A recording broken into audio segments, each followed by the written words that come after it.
sesat, akan jelas seteru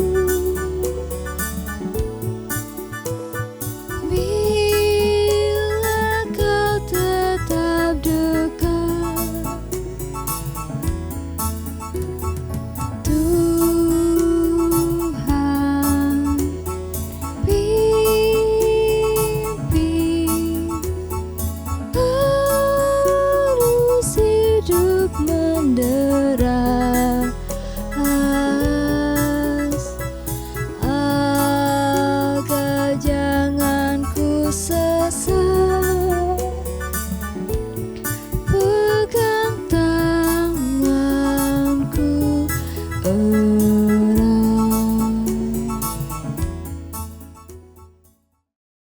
Bapak, Ibu, dan Saudara, Shalom. Apa kabar? Kiranya dalam keadaan baik, sehat, dan merasakan penyertaan dan berkat Tuhan. Saudara, kehidupan kita adalah sebuah perjalanan di mana ketika kita menjalaninya itu diperhadapkan kepada pilihan-pilihan. Jadi selama kita hidup, kita senantiasa diperhadapkan pada sebuah pilihan. Maka saat ini kita akan merenungkan firman Tuhan dengan tema hidup adalah pilihan. Bicara soal pilihan, seringkali ada analogi ketika orang harus memilih, dia akan dipengaruhi oleh dua hal atau dua suara. Ketika tiba-tiba di sebelah kanannya itu muncul suara si putih menyampaikan sesuatu, memberikan pertimbangan, kemudian tiba-tiba disaut oleh suara si hitam di sebelah kiri untuk mengkanter pertimbangan tadi, dan disitulah manusia kita ada dalam posisi untuk harus milih yang mana. Ya, itu gambaran-gambaran ketika manusia diperhadapkan pada pilihan antara mendengarkan suara yang mana. Oke, hari ini kita akan mendasari perenungan hidup adalah pilihan dari pembacaan Kejadian pasal 2 ayat 16 dan 17, dilanjutkan Kejadian pasal 3 ayat yang ke-6 yang demikian. Lalu Tuhan Allah memberi perintah ini kepada manusia. Semua pohon dalam taman ini boleh kau makan buahnya dengan bebas, tetapi pohon pengetahuan tentang yang baik dan yang jahat itu janganlah kau makan buahnya, sebab pada hari engkau memakannya pastilah engkau mati. Kejadian 3 ayat yang ke-6. Perempuan itu melihat bahwa buah pohon itu baik untuk dimakan dan sedap kelihatannya. Lagi pula pohon itu menarik hati karena memberi pengertian. Lalu ia mengambil dari buahnya dan dimakannya, dan diberikannya juga kepada suaminya yang bersama-sama dengan dia, dan suaminya pun memakannya. Amin. Ini narasi yang menjadi dasar perenungan kita. Hidup adalah pilihan. Sementara kalau kita memahami bahwa apakah betul hidup itu pilihan, lebih dahulu kita mencoba untuk bisa mencerna bahwa hidup itu sebenarnya karunia Tuhan. Hidup itu adalah sebuah kesempatan untuk kita menikmati sebuah hal yang baik dari Tuhan. Nah, ayat tadi sungguh jelas memberikan pesan bahwa semua pohon dalam taman ini boleh kau makan buahnya dengan bebas. Ada kebebasan untuk hidup, kebebasan untuk menikmati berkat Tuhan. Tetapi yang terjadi apa? Yang terjadi justru manusia mengabaikan itu, mengabaikan berkat Tuhan dan memilih sesuatu yang sebenarnya sudah Tuhan peringatkan. Sebab pada hari engkau memakannya pastilah engkau mati. Akibatnya fatal ketika manusia memilih untuk tidak mendengarkan suara Tuhan, perintah Tuhan, tapi tergoda oleh bujukan-bujukan yang dimaknai sebagai godaan iblis ini untuk tidak taat kepada Allah. Digoda oleh pohon yang memberikan pengertian, digoda oleh buah yang menarik hati dan dirasa sedap rasanya. Ya, ini manusia tidak mempertimbangkan bagaimana ketika dia memilih, apakah dampaknya nanti, apakah akibatnya nanti, tapi lebih dipengaruhi alangkah senangnya jika aku sama seperti Allah. Alangkah nikmatnya rasa buah ini, alangkah hebatnya aku ketika punya banyak pengertian. Itu. Jadi firman Tuhan tidak didengarkan, tidak menjadi sebuah hal yang mendasari keputusannya, pilihannya, sehingga fatal akibatnya. Ya, ini konteks dari bacaan kita bahwa akhirnya manusia memilih untuk tidak setia kepada Allah. Dalam kehidupan kita keseharian, pasti juga ada kecenderungan untuk apakah tetap setia mendengarkan suara Tuhan ketika akan memilih sesuatu, akan memutuskan, apakah lebih mendengarkan suara diri kita yang dipengaruhi oleh ego, keduniaan kita, atau bagaimana? Ya, hidup adalah pilihan, seringkali juga diperhadapkan pada kata ya dan tidak. Kata ya jangan dianggap sebagai bagian atau sesuatu hal yang bermakna selalu positif. Kata tidak juga jangan dimaknai bersifat negatif. Tergantung situasinya, tergantung kondisi kehidupan yang dimana kita harus menentukan pilihannya apa.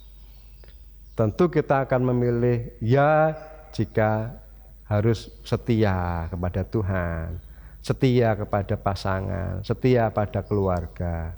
Tapi tentu berkata tidak ketika kita diajak untuk tidak setia pada Tuhan, diajak untuk melakukan hal-hal yang tidak berkenan pada Tuhan, kita berkata tidak. Sebagainya. Pokoknya jangan terjerumus bahwa ya itu baik, tidak itu tidak baik. Tidak selalu begitu kondisinya. Ya, ada juga ketika betapa sulitnya manusia memilih, kita memilih, maka kemudian muncul ungkapan bahwa saya kok kayak diperhadapkan pada makan buah simalakama. Dimakan bapak meninggal, tidak dimakan ibu meninggal. Itu kan hanya gambaran betapa ketika manusia itu dihadapkan pada situasi sulit, dia ada dalam kebingungan. Lah, iman Kristen itu memaknai seperti apa? Tadi kembali, hidup itu karunia Tuhan.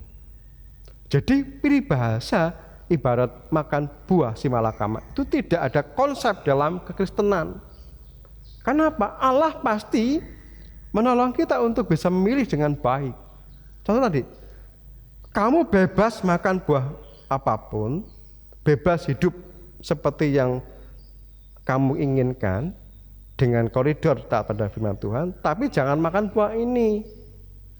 Kan bukan buah simalakama, tapi bisa menjadi rumit, menjadi pelik ketika kita memilih hal yang salah, dan disitulah akan memunculkan pilihan-pilihan berikutnya yang sungguh susah. Maka muncul peribahasa tadi, ibarat makan buah simalakama. Itu tidak ada dalam konsep kekristenan. Yang ada, hidup adalah karunia, dan dalam karunia itu ada pilihan-pilihan yang harus kita tempuh, yang harus kita lalui. Dan bagaimana kita memilih dengan baik?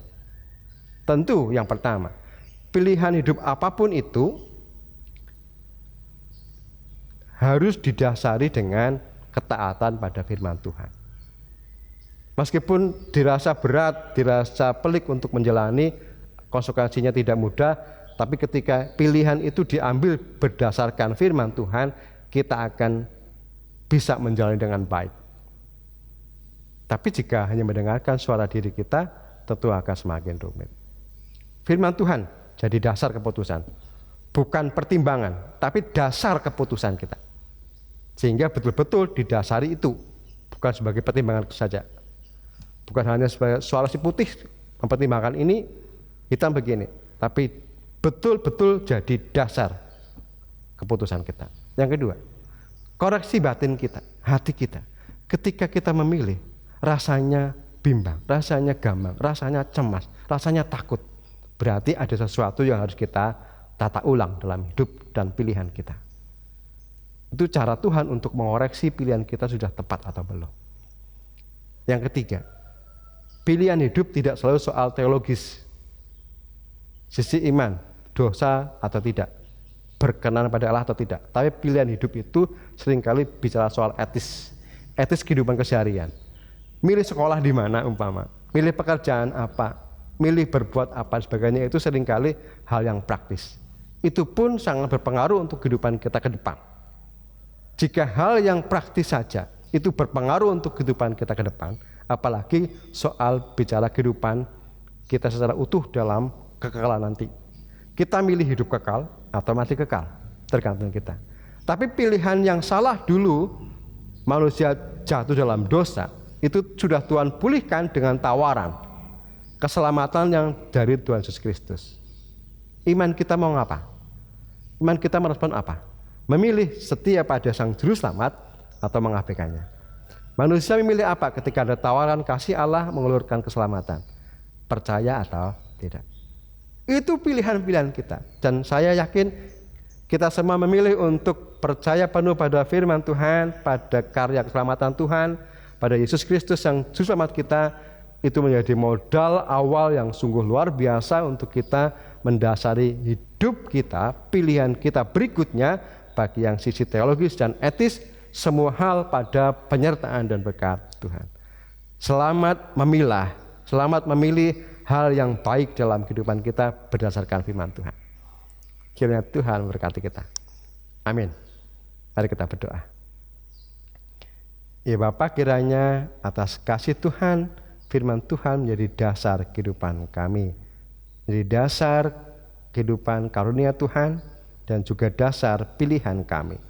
Dalam Kristus Yesus kami berdoa dan bersyukur. Amin.